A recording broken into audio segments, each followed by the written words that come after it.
Yes, luto na ang aking banana cake. Banana cake na chocolate flavor. Kakaluto lang, fresh na fresh. Have a look.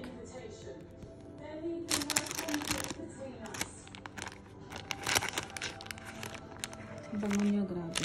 Sobrang bango. Sobrang bango.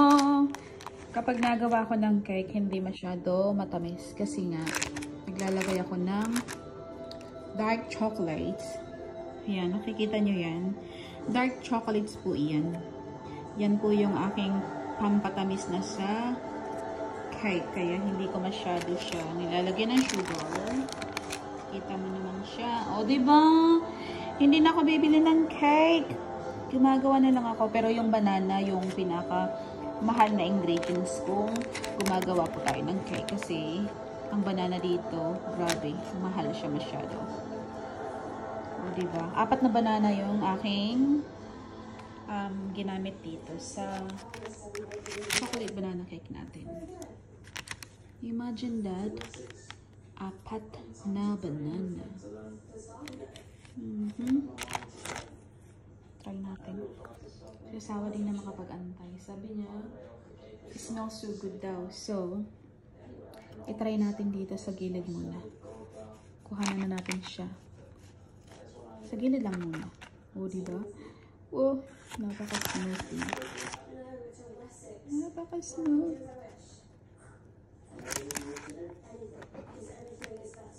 Ang hirap pag isang kamay lang. Isang kamay lang. O, diba?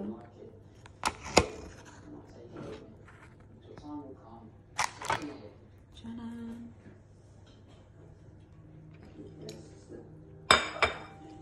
Patikman na natin kay Jusaw.